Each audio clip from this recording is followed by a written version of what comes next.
At 12:15 on July 26, 1944, a roadside diner 7 miles outside Salina, Kansas. The plate arrived at the counter with a soft ceramic click against the formica surface. Eggs, sunny side up.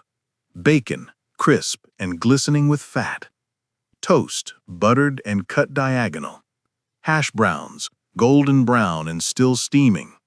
A cup of coffee, black, poured from a glass pot that caught the afternoon sunlight streaming through the window. The plate sat in front of a young man in blue denim work clothes, marked with the letters PW, stenciled in white paint across the back. Prisoner of war. He was German, captured 3 months earlier in France, transported across the Atlantic, and assigned to a work detail harvesting wheat on the plains of Kansas. He picked up his fork. He ate. 6 feet away, standing just inside the door, Sergeant Lloyd Brown of the United States Army Air Forces stared at that plate. He had just returned from a bombing mission over Europe, where he had flown as a waist gunner in a B-17, where flak had torn holes in his aircraft and enemy fighters had tried to kill him, and where he had done his job with the kind of courage that would later be recognized with medals. He wore the uniform of his country, the uniform with the wings on his chest and the sergeant's stripes on his sleeve, and the unit patch that identified him as part of the war effort that was, at that very moment, destroying the Third Reich, city by city, factory by factory, division by division. He was 22 years old. He was hungry, and he had just been told by the woman behind the counter that she could not serve him because he was colored, and this was a whites-only establishment. But she would be happy to wrap something up for him to take outside if he wanted to wait by the back door. The German prisoner continued eating. He did not look up. Perhaps he did not understand the full weight of what was happening 6 feet away. Perhaps he did. The eggs and bacon and toast and coffee sat before him on clean white china, and he consumed them without comment, without thought to the symbolism of the act, without awareness that this moment, this specific configuration of who was served and who was refused, would echo through the decades as one of the clearest illustrations of the contradiction at the poisoned heart of American democracy in the 1940s. Sergeant Brown stood there for a moment that felt longer than any moment should feel. Then he turned and walked out. The door closed behind him. The bell above it chimed once. He stood in the Kansas heat, in the dust and the endless horizon, and tried to reconcile what he had just witnessed with everything he had been told about what he was fighting for. He could not. There was no reconciliation possible.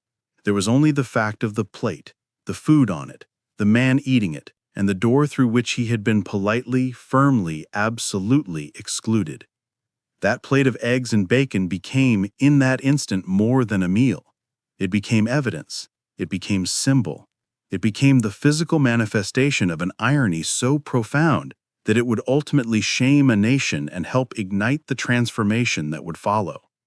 This is the story of how America fought a war against fascism abroad while practicing a version of racial hierarchy at home. How enemy soldiers were granted privileges denied to American citizens, and how that contradiction, made visible in the simple act of who was allowed to eat at a lunch counter, became a catalyst for change that would reshape the nation. It is a story of service and betrayal, of sacrifice and humiliation, of the moment when the gap between American ideals and American reality became too wide to ignore. And it begins, as so many such stories do, with a plate of food and the question of who deserves to eat it. To understand how American society arrived at the moral grotesque of serving meals to enemy combatants while denying those same meals to its own uniformed soldiers requires understanding 2 parallel histories that converged during World War II, the history of America's treatment of Axis prisoners of war and the history of Jim Crow segregation as it applied to Black Americans in military service. These histories ran alongside each other, occasionally intersecting in moments of such stark irony that they could not be rationalized away, only witnessed and remembered. The story of Axis prisoners in America began in earnest in 1943, when the tide of war shifted decisively in favor of the Allies. The campaigns in North Africa and Italy produced hundreds of thousands of captured German and Italian soldiers who required housing, feeding, and supervision until war's end. Britain, already strained by the demands of total war and under constant threat of bombing, asked the United States to accept the bulk of these prisoners. America agreed. Between 1943 and 1946, approximately 425,000 Axis POWs were held in over 700 camps scattered across the continental United States, from the piney woods of Georgia to the wheat fields of Kansas to the citrus groves of California.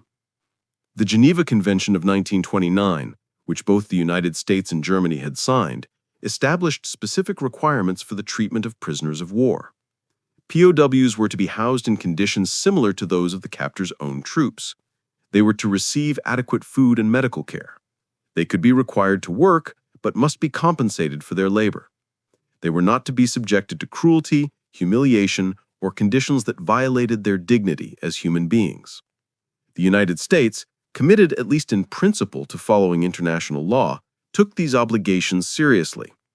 The result was a prisoner of war system that was, by any historical measure, remarkably humane. German POWs lived in barracks with electricity, heat, and running water. They were fed 3 substantial meals a day, meals that often exceeded in quality and quantity what was available to American civilians operating under rationing restrictions. Army reports noted with some embarrassment that POWs frequently gained weight during captivity, an outcome nearly unheard of in the history of warfare. They worked on farms, in canneries, and lumber operations, and in food processing plants, filling labor shortages created by American workers who had gone to war. For this work, they were paid 80 cents per day in canteen scrip, which they used to purchase cigarettes, toiletries, candy, and other goods at camp stores stocked with items that were scarce in the civilian economy. Beyond basic sustenance, the POWs enjoyed recreational opportunities that seemed almost surreal given the context of global war. They formed soccer leagues, orchestras, and theater companies. They attended movies, carefully screened to exclude overly patriotic American films, but movies nonetheless. They received packages from home when the mail systems permitted. They could send and receive letters. They published camp newspapers. They celebrated Christmas and Easter. They lived, in short, in conditions that bore little resemblance to the popular image of prisoner of war camps, conditions that would have seemed utopian to Soviet or Japanese POWs held by Germany or to Allied POWs held by Japan. And when they left the camps for supervised work details in American communities, they entered a social landscape that revealed something remarkable and disturbing. Their status as white Europeans granted them a level of acceptance and access that transcended their status as enemy combatants. This was especially true in the American South, where the majority of POW camps were concentrated due to climate, available land, and agricultural labor needs. In the rigidly segregated society of the Jim Crow South, race trumped nationality. A German POW, despite being a literal enemy of the United States, was still white. And whiteness in the social hierarchy of 1940s America opened doors that remained closed to Black American citizens. German POWs discovered that they could enter restaurants that served white customers and be seated, served, and treated with basic courtesy. They could use restrooms marked white or colored and choose the former without objection. They could attend movies in segregated theaters and sit in the main sections rather than the balconies reserved for Black patrons. They could ride buses and sit where they pleased. They could walk through towns without harassment, shop in stores without suspicion, exist in public space without the 1,000 small and large humiliations that defined Black life under segregation. This was not an accident. This was not an oversight. This was the logical outcome of a system that organized society primarily by race, that treated whiteness as a kind of universal passport granting access and humanity, that valued racial caste above national loyalty or legal status. The German POWs had not asked for this privilege. Most had not expected it, but they received it nonetheless, simply by virtue of their skin. And Black American soldiers, watching this unfold, confronted a truth that shattered the narrative they had been sold about service and sacrifice and what the uniform was supposed to mean. Over 1 million Black Americans served in the armed forces during World War II. They served in a military that was rigidly segregated by policy and practice, that channeled them overwhelmingly into service and support roles on the assumption that they lacked the intelligence and courage for combat, that treated them as a necessary evil rather than valued contributors. The few who made it into combat roles, pilots at Tuskegee, tankers in the 761st Battalion, infantry in the 92nd and 93rd Divisions, had to fight against presumptions of incompetence every step of the way, proving themselves again and again to skeptical white commanders and a military establishment that viewed their presence as an experiment rather than an inevitability. But they served. They volunteered or accepted the draft. They went through training. They boarded ships for Europe and the Pacific. They drove trucks and loaded supplies and built infrastructure and flew planes and fired weapons and bled and died for a country that, when they returned home on leave or at war's end, reminded them in countless ways that they were not considered full citizens, not worthy of the same respect and dignity afforded to white Americans, not even worthy of the same treatment given to captured enemy soldiers. The lunch counter became the most potent symbol of this contradiction, the site where the gap between American ideals and American reality became physically manifest. A lunch counter was not just a place to eat, it was a space of community and belonging, a semi-public zone where citizens gathered, where the ordinary business of life was conducted over coffee and pie and sandwiches. To be excluded from the lunch counter was to be marked as other, as someone who did not fully belong, as someone whose presence at the table was not welcomed. And when Black soldiers in uniform were excluded from lunch counters where German POWs were being served, the symbolism could not have been clearer or more damning. The incidents were not isolated. They were not aberrations.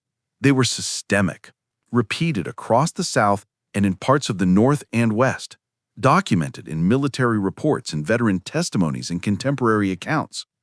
A Black soldier in Mississippi, denied service at a bus station cafeteria, watched German POWs from a nearby work camp eat at the counter. A Black military policeman in Texas, tasked with guarding German prisoners during a transport, was refused entry to a restaurant that served the prisoners he was guarding. A Black nurse in Alabama, exhausted from tending to wounded soldiers at an army hospital, was told she could not sit in the main dining area of a restaurant where German POWs were eating lunch. One particularly well-documented incident involved a group of Black Army officers traveling by train through the South in 1944. The train made a stop, and the German POWs being transported in a separate car were taken into the station restaurant for a hot meal. The Black officers, American citizens, and commissioned leaders in the military of the United States were told they could not enter the restaurant. They could purchase food at a separate window if one was available, or they could wait. They watched through the windows as enemy soldiers ate while they stood outside in their uniforms, and the irony burned like acid. Sergeant Lloyd Brown, standing outside that Kansas diner in July of 1944, was confronting this irony in its most distilled form. The plate of eggs and bacon sitting in front of the German POW was not just food. It was a statement about value, about who mattered, about the hierarchy that governed American life. The German soldier, an enemy combatant who had fought for a regime built on the ideology of racial supremacy and genocidal hate, was deemed acceptable for service at an American lunch counter. Brown, an American citizen who had risked his life bombing that same regime's industrial capacity, was not. The cognitive dissonance was total. Brown had believed, as so many Black soldiers believed, that military service would demonstrate patriotism and worth, that wearing the uniform would earn respect and recognition, that fighting for democracy abroad would translate into greater equality at home. The recruitment posters and the speeches and the rhetoric of the WWII campaign, victory over fascism abroad and racism at home, had suggested this was possible. The reality was a plate of eggs being served to the enemy while he stood excluded, hungry, and increasingly certain that something fundamental was broken in the nation he was defending. The plate of food became a recurring motif in the testimonies of Black World War II veterans. Not just a specific plate, but plates in general. The act of being served or denied service. The symbolism of the lunch counter as the site where American hypocrisy was laid bare.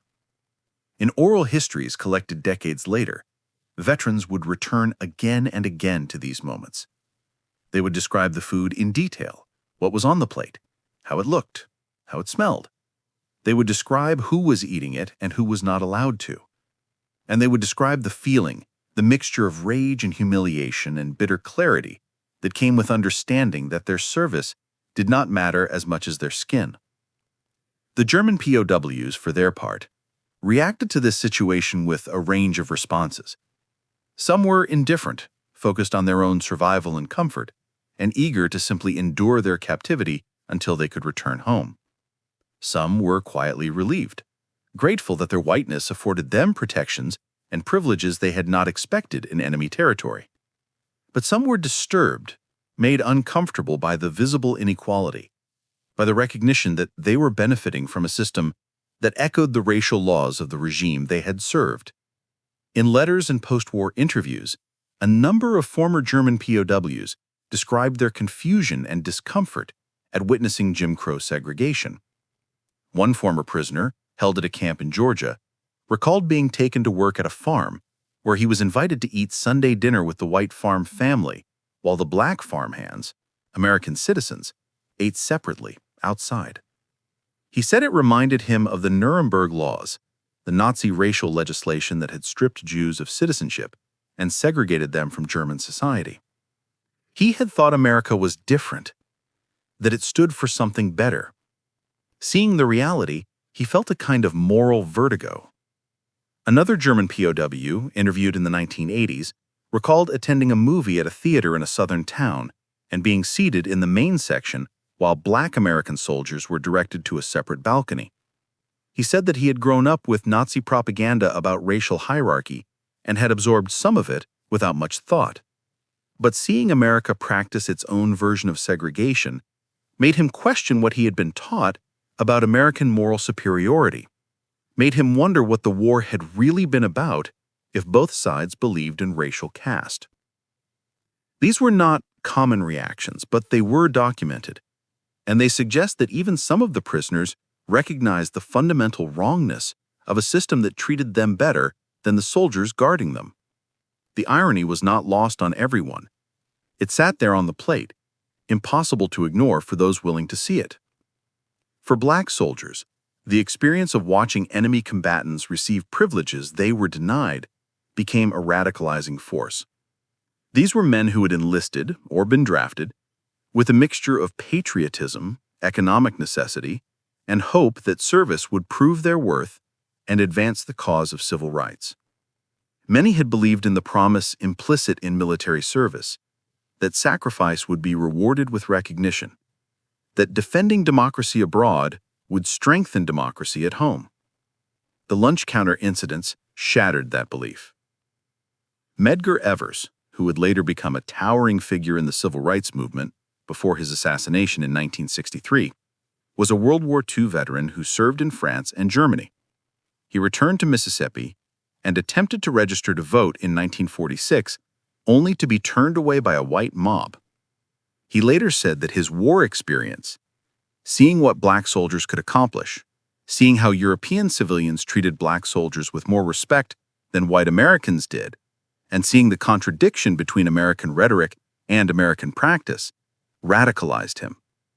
The irony of fighting fascism while coming home to apartheid was not something he could accept or forget. Hosea Williams, another civil rights leader, was a staff sergeant who fought in Europe and was wounded in combat. He came home to Georgia expecting gratitude, or at least acknowledgement. Instead, he was beaten by a white mob for drinking from a whites-only water fountain. The disconnect between his service and his treatment became the foundation of his activism. He later said, "I had fought in World War II, and I once was captured by the German army. And I want to tell you that the Germans never were as inhumane as the state troopers of Alabama." Amzie Moore, a Mississippi veteran and NAACP organizer, expressed the sentiment shared by many black veterans. "I spent 4 years in the Army to free a bunch of Dutchmen and Frenchmen, and I'm hanged if I'm going to let the Alabama version of the Germans kick me around when I get home. No siree, Bob. I went into the Army a nigger, I'm coming out a man." This transformation, from accepting second-class citizenship as an unfortunate reality to demanding first-class citizenship as a fundamental right, was the most significant outcome of the World War II experience for Black Americans. The war created leverage. It created a moral argument that could not easily be dismissed. If Black soldiers were good enough to fight and die for democracy, how could they be denied democratic rights at home? If America claimed to be fighting against racial supremacy in the form of Nazism, how could it maintain racial supremacy in the form of Jim Crow? The contradictions were too stark, too visible, especially when dramatized by the image of German POWs eating at lunch counters where Black soldiers could not sit. And the transformation was not immediate. The civil rights movement did not explode fully formed in 1945, but the seeds were planted in those moments of exclusion, in the lunch counters and bus stations and public squares, where Black veterans were reminded that the uniform meant nothing if the skin was the wrong color. The seeds germinated slowly through the late 1940s and 1950s, nurtured by organizations like the NAACP, and pushed forward by veterans who refused to accept that their service had been for nothing. And in 1960, the lunch counter became a battlefield. 4 Black college students sat down at the Woolworth's lunch counter in Greensboro, North Carolina, and refused to leave when they were denied service. The sit-in movement spread like wildfire across the South, with young people, many of them children of World War II veterans, many of them inspired by the stories they had heard of soldiers being turned away from the very counters they now occupied, taking seats and demanding service. They were beaten. They were arrested. They had food and drinks poured on them. They were spat on and burned with cigarettes, but they did not move. The symbolism was deliberate. The lunch counter was where the contradiction had been most visible, where German POWs had eaten while Black soldiers waited outside. Now a new generation was reclaiming that space, insisting that they belonged, that they had the right to sit and eat and be served like any other American. The plate of food became a demand. Serve us, recognize us, treat us as human beings deserving of dignity and respect. The Civil Rights Act of 1964 outlawed segregation in public accommodations, including restaurants. The law did not end racism.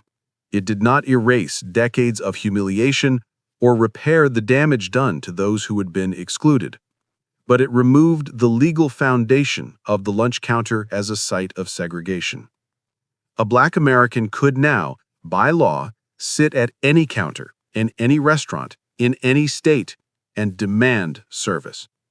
The plate of food that had been denied was now, at least in legal terms, accessible.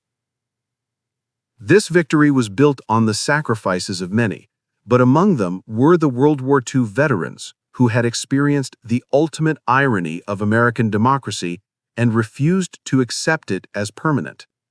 They had stood outside restaurants while German POWs ate inside, and that experience had taught them that the system was not just flawed, but fundamentally unjust, not just unfair, but unsustainable. They had seen the contradiction, felt its sting, and carried that knowledge forward into a movement that changed the nation. The German POWs, meanwhile, went home. Beginning in 1946, they were repatriated to a Germany that had been destroyed, divided, and occupied. They returned to a nation that bore little resemblance to the one they had left, to cities reduced to rubble and an economy in collapse, and a future that was uncertain at best.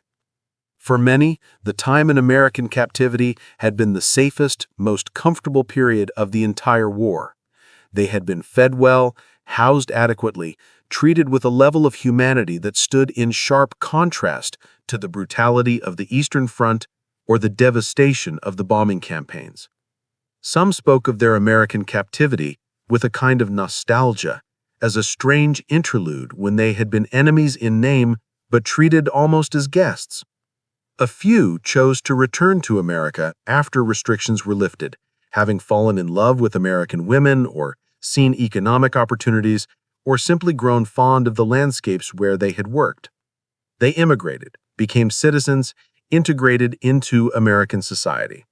Their past as enemy soldiers faded into background, overtaken by their present as Americans. Their whiteness made this integration possible in ways it would not have been for people of color. They could disappear into the majority, indistinguishable from other white Americans, their POW past a curious footnote rather than a defining characteristic. And in disappearing, they took with them the memory of the lunch counters, the restaurants, the public spaces where they had been served while black soldiers waited outside. Some forgot.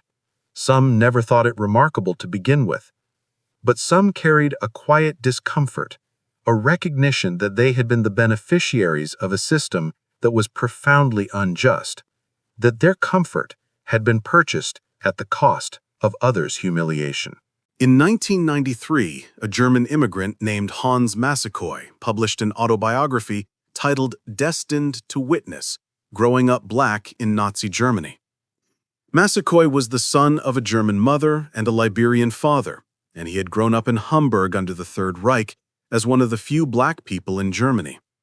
His account included his experiences after the war when he immigrated to the United States and discovered that Jim Crow segregation in America was, in many ways, more restrictive than what he had experienced as a black person in Nazi Germany.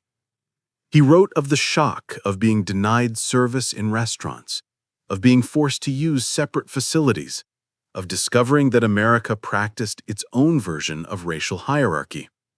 And he noted the irony that German POWs, including men who had served Hitler, had been treated better in 1940s America than he, a victim of Nazi racism, was treated in the 1950s.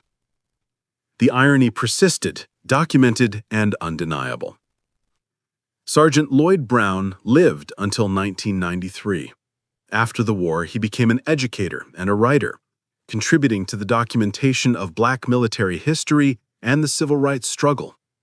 In his later years, he wrote about his experiences, including that day in Kansas when he stood in a diner and watched a German POW eat eggs and bacon at a counter where he was not allowed to sit.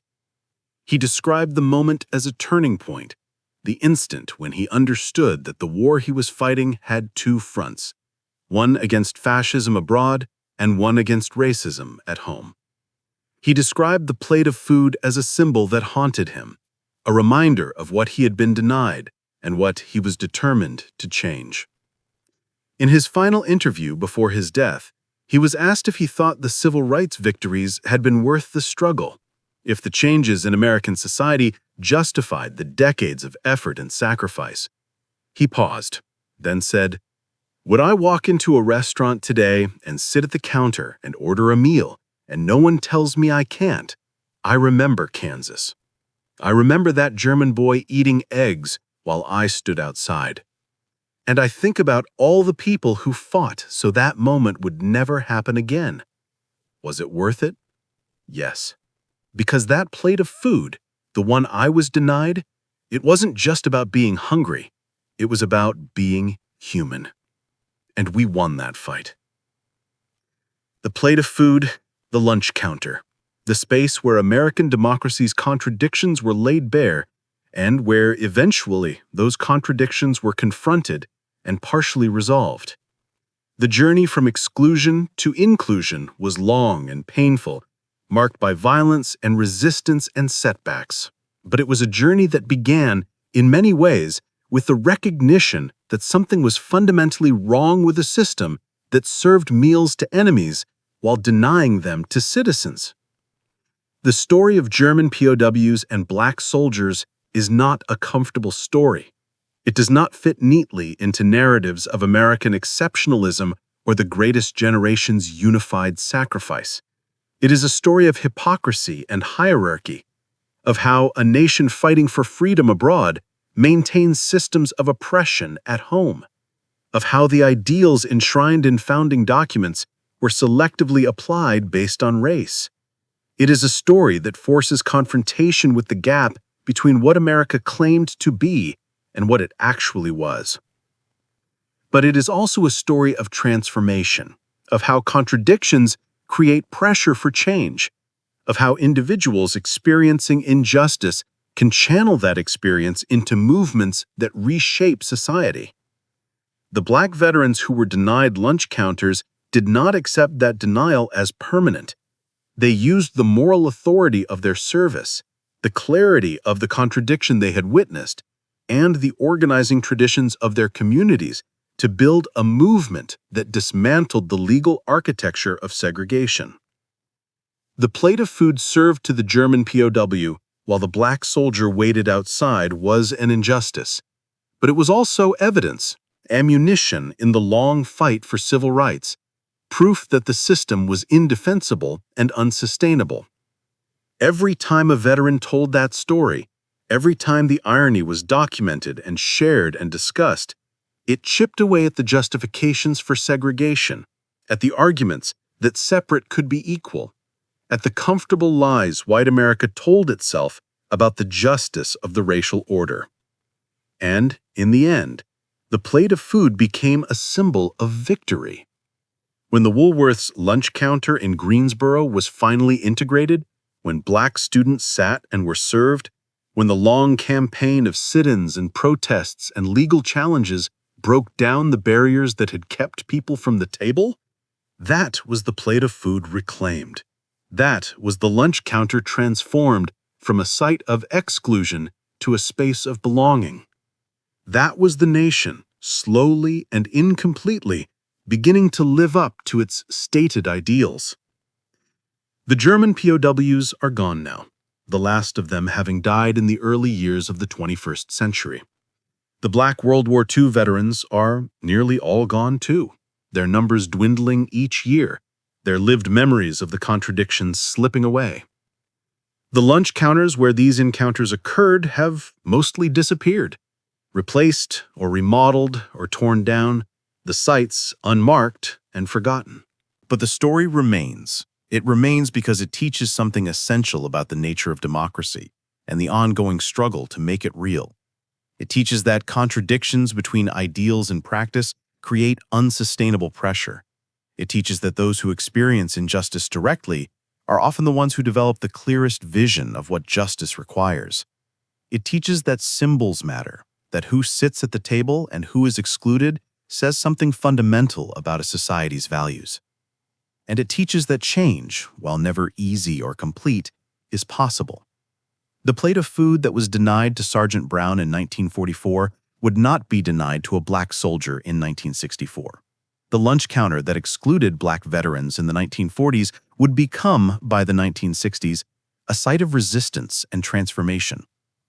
The nation that had served German POWs while turning away its own soldiers in uniform would be forced, through struggle and sacrifice, to confront that contradiction and begin the work of reconciliation. The work is not finished. The legacies of segregation and inequality persist in forms both subtle and overt. The lunch counter is integrated by law, but economic inequality and residential segregation and systemic racism continue to shape who has access to resources and opportunities.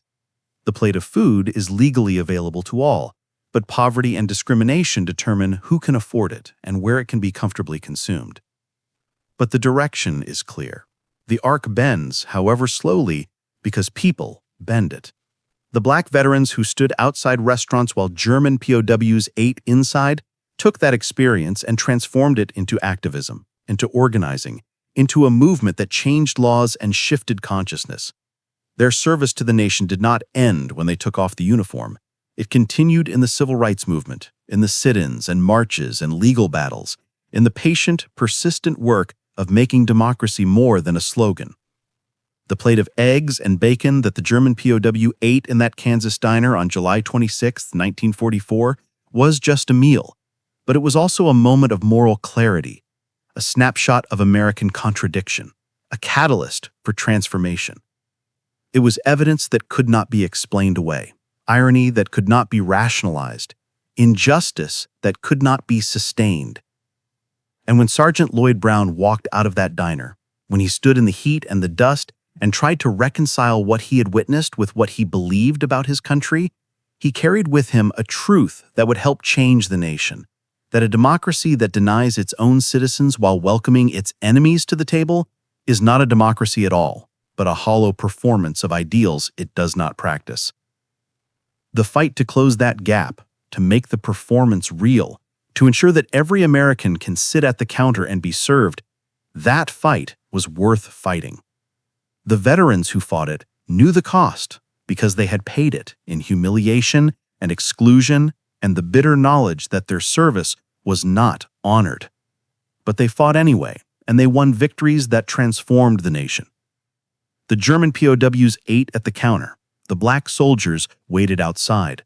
And from that moment of profound injustice came the determination to ensure that such moments would end, that the plate of food would be available to all, that the lunch counter would become a space of equality rather than exclusion. The irony shamed the nation, but shame, when confronted honestly, can become the beginning of change. The question is whether we remember, whether we learn, whether we continue the work of bending the arc toward justice. The plate of food reminds us. The lunch counter calls us. The veterans who were excluded and who fought for inclusion left us with a legacy and a challenge to finish what they started, to make real what they envisioned, to ensure that the contradictions they experienced are not perpetuated, but resolved. That is the story. That is the irony. That is the transformation. And that is the ongoing work of American democracy. To serve everyone at the table, to honor service with citizenship, to close the gap between what we claim and what we practice. One plate, one counter, one act of justice at a time. Thanks for watching. Hit like, share your thoughts below, and subscribe for more real WW2 stories every day.